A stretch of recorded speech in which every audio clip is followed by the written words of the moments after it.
Ever feel like the world just won't sit still? Like, really picture that, but with your eyes constantly moving, making it nearly impossible to focus. Yeah, it sounds dizzying. It really is the reality for people with nystagmus. Definitely. And that's what we're diving into today with Dr. Astrid Larsen's book on this unusual condition. We'll try to unpack the science behind those uncontrolled eye movements, how they impact daily life, and the latest on managing it. Get ready to have your perspective shifted, and yes, pun intended. Okay, so let's jump right in. Dr. Larsen refers to nystagmus as the eyes constantly moving or wobbling. Right. What exactly is that? What's going on in the brain and eyes? Well, it boils down to our brains and eyes working in sync. It's intricate. You Yeah. see something, your brain processes that and tells your eye muscles how to move so you can focus. Makes sense. But with nystagmus, there's a disruption somewhere in that process. Like a communication breakdown. Exactly, like a hiccup between the brain and the eyes. And what's fascinating is that this can be present from infancy, which is infantile nystagmus, or develop later, which we call acquired nystagmus. So two different timelines, but the same root issue, that brain-eye connection getting disrupted. Right. Let's start with infantile nystagmus, the one present from infancy. Why does it show up so early? What's happening? Well, in many cases, it's linked to how the visual system develops in those early months of life. Like if something interferes with that process? Precisely. Think of it like a computer program running its initial setup, and something interrupts that. The brain might not be sending the right signals, or the eye muscles themselves might not be developing or moving properly. So those early months are make or break for vision development. Dr. Larsen mentions that sometimes infantile nystagmus is linked to other eye conditions present at birth. What does that mean exactly? It means that sometimes a baby might be born with another eye condition, and that, in turn, can impact the development of their vision and potentially lead to nystagmus. Things like congenital cataracts, where the lens of the eye is cloudy, or ocular albinism, which affects the pigment in the eyes. So these other conditions can set off a chain reaction. Exactly. But if I'm remembering correctly from the book, even with all the advances in medical science, sometimes a specific cause for infantile nystagmus can't be identified. That's right. We call those cases idiopathic, meaning we haven't yet pinpointed the exact cause. A medical mystery. Yes, one that researchers are still working to solve. I bet that's frustrating for families, not having a clear answer. So we've got infantile nystagmus, present from infancy, often tied to hiccups in development, and sometimes linked to other eye conditions. What about acquired nystagmus, the kind that develops later? What usually causes that? Unlike the developmental nature of infantile nystagmus, acquired nystagmus usually comes from something that disrupts an already developed visual system, and the causes are incredibly diverse. Diverse how? Can you give us some examples from the book? Think about it, anything that could disrupt those brain-eye connections. Head injuries, for example. Because they could damage the brain. Yeah, they can damage the parts of the brain responsible for controlling eye movement. Strokes, too, they disrupt blood flow to the brain, which can have a similar impact. Creating a roadblock in those pathways. Exactly. And it's not always physical trauma, right? Dr. Larsen says certain medications can even cause acquired nystagmus. Oh, absolutely. It shows how interconnected our bodies are. Some medications, like for seizures or anxiety, they can affect the nervous system. Including those eye movement pathways we were talking about. Exactly. And even inner ear disorders, things like labyrinthitis, which cause dizziness. They can mess with your balance and trigger nystagmus. Wow, so your inner ear is sending mixed signals and the eyes get caught in the middle. Precisely. It's wild how something that seems so specific to the eyes can actually be tied to so many other things in the body. Okay, so we've covered what nystagmus is and the ways it can develop. But what does this actually mean for someone day to day? How does it change how they see? That's the key question, and it's where things become very individual. You see, living with nystagmus is different for everyone. It's a spectrum, not one set experience. A spectrum in how severe it is, the eye movements, I mean. Yes, but also in how much it affects vision and just daily tasks. Some people with nystagmus might say their vision's generally blurry, like looking through an out-of-focus camera lens, kind of. I can picture that. They might struggle to see details or read small print, but for others, the impact on their vision can be even more significant. Dr. Larsen mentions that with infantile nystagmus, people often don't feel like the world's constantly moving, even though their eyes are. That's kind of hard to wrap my head around. How does that work? It is incredible, isn't it? Shows how adaptable our brains are, especially in childhood.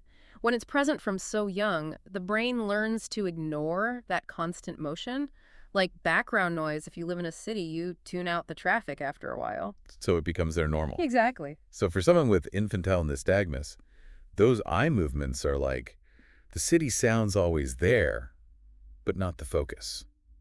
But what about people who acquire it later? Do their brains adjust the same way? They can, but it's not always so smooth. Imagine suddenly having to deal with this new disruptive sound. Yeah. Much tougher to ignore. Right.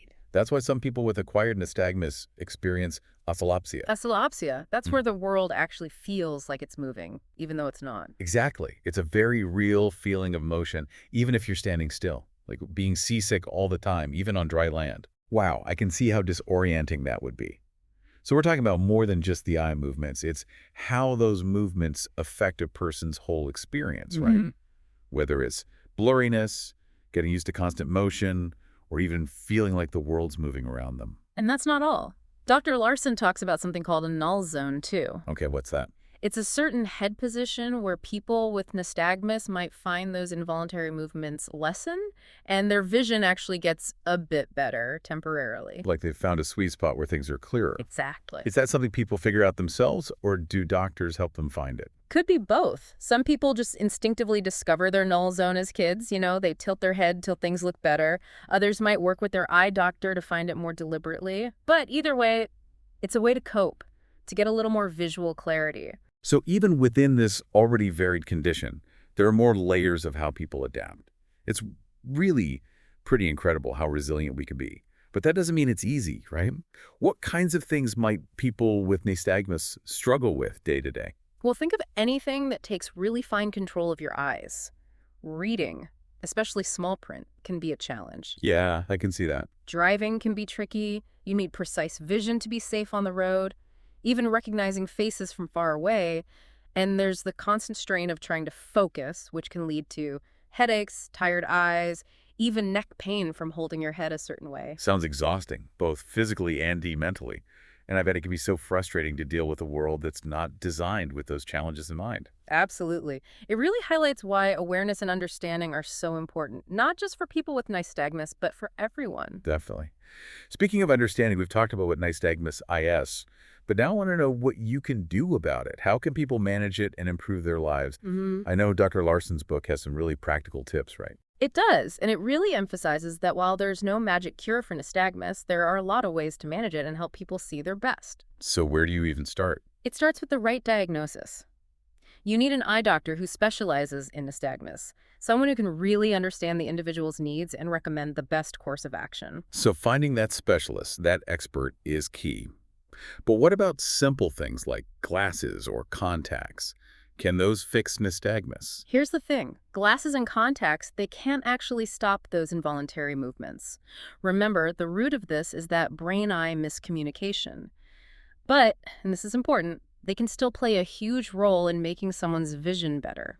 So they're not addressing the nystagmus itself, but they can help with other vision problems the person might have at the same time. Exactly. For example, someone with nystagmus might also be nearsighted or farsighted. Glasses or contacts can correct that, so they're making the most of the vision they do have. So it's about working with what you've got, optimizing things as much as possible. Dr. Larsen also talks about low vision aids. What are those and how do they help? Low vision aids are amazing because they're not trying to fix the eyes, but they adapt the world around the person to make it easier to see. Things like magnifiers for larger print, brighter lights to help with contrast, or even special filters to cut down on glare, which can be a big problem for some people with nystagmus. It's like you said, working with the vision they have, not against it. What other kinds of management strategies does Dr. Larsen cover? Well, with acquired nystagmus, sometimes you can treat the underlying cause, and that can make a difference. Like if it's from a medication. Exactly. If it's medication-induced, maybe adjusting the dosage or trying a different one might help. And if the nystagmus is coming from those inner ear issues, treating that can sometimes bring relief. So you're not treating the nystagmus directly, but taking care of the root cause can have these positive ripple effects. What about treatments that actually target those eye movements specifically? That's where things get even more interesting. Medication can be an option, although it's not a universal solution. Dr. Larsen mentions a couple that are often used to manage nystagmus, gabapentin, and memantine. How do those work? Do they, calm down those overactive eye movements? You could think about it that way. Gabapentin, it's used for nerve pain a lot, and it seems to have some effect on the signals controlling eye movement. Memantine is thought to work by influencing certain brain chemicals that are involved in nerve signaling. So they're fine-tuning those communication pathways to lessen the erratic movements. Right. But like any medication, I imagine there are side effects to keep in mind. Always, always. It's about weighing the benefits against the risks. And that's something to discuss carefully with a doctor who really understands the condition and the person's overall health. Now, another approach that Dr. Larsen talks about is surgery, although it's usually only for specific cases. What kind of surgery? Are we talking about correcting the eye muscles themselves? In a way, yes. For some types of nystagmus, changing the position of those eye muscles through surgery can help. It's not about stopping the movements completely, but it might make that null zone we discussed earlier, that position where eye movements are minimal, easier to find and maintain. So it's about finding a better head position, one that's more comfortable and functional, rather than getting rid of the nystagmus altogether. You got it. It's all about improving quality of life, making daily tasks a bit easier to manage.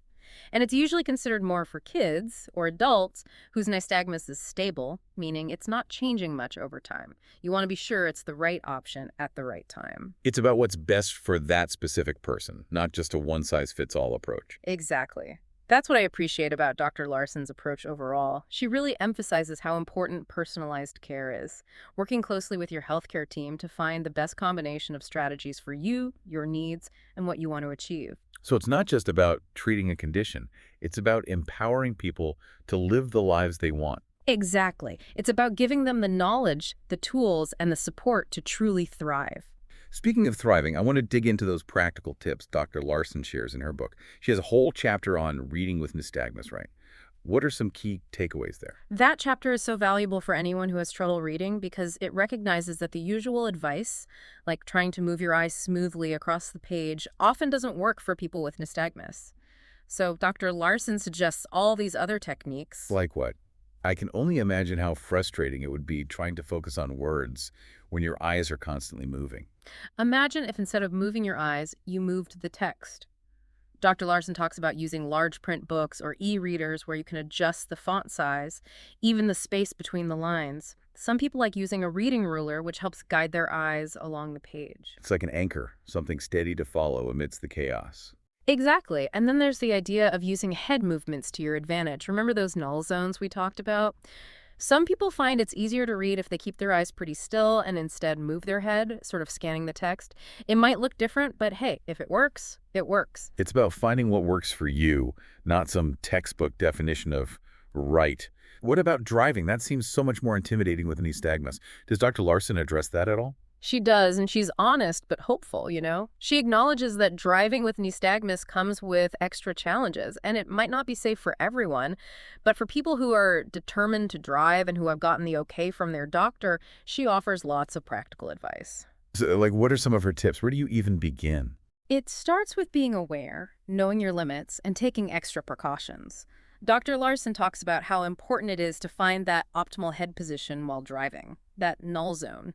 She also suggests things like using bigger side mirrors, managing glare with tinted lenses or sunglasses, and being super cautious in tough weather. And of course, regular eye exams are essential to make sure your vision hasn't changed much. So important. It's all about maximizing what you can see and minimizing risks as much as possible. And I bet talking to your doctor about wanting to drive is key, right? They can assess your situation, give you advice, and help you decide if it's safe. 100%. It's a team effort. Open communication is so important. I feel like we've only scratched the surface of this condition, and we're almost out of time for today's deep dive. What are your biggest takeaways from exploring Dr. Larsen's work? Anything that surprised you, really resonated with you, or made you want to learn more? You know, what struck me most is how much more to nystagmus there is than you might realize. It's not just about the eyes moving, it's about how that affects a person's whole visual world, their everyday life, even how they see themselves. Dr. Larsen doesn't sugarcoat the challenges, but she also highlights how resilient people are, how adaptable, and how much strength they have. It's about finding what normal means for you and knowing there's support out there to help you live your best life. It's really something hearing those stories, people finding ways to thrive even with these challenges. And I think what's great is that Dr. Larsen's book, it's not just for people with nystagmus. It's for anyone who wants to understand it better, which is so important. Absolutely. When we understand something better, we can be more empathetic, more supportive, Hmm. and that can make a huge difference for someone who's dealing with a condition like this, the ups and downs of it. For sure. It's about making the world more inclusive, more accessible, where it doesn't matter how we see things differently. It's about accepting and even celebrating those differences. Beautifully put. Well, I think that's the perfect place to wrap up today's deep dive. We've covered so much ground, from the science behind nystagmus to the personal stories of those living with it every day. If you're looking for even more insights, practical tips, all those things, I highly recommend checking out Dr. Astrid Larsen's book. We've got a link in the show notes for you. It's a fantastic resource for anyone who wants to know more. I completely agree. It's been great joining you for this conversation. The pleasure was all mine. And to everyone listening, remember, learning about things like this, about nystagmus, it's not just about expanding your own knowledge. It's about helping create a more understanding world, a world that's more inclusive, more accepting of the incredible diversity in how we each experience the world around us.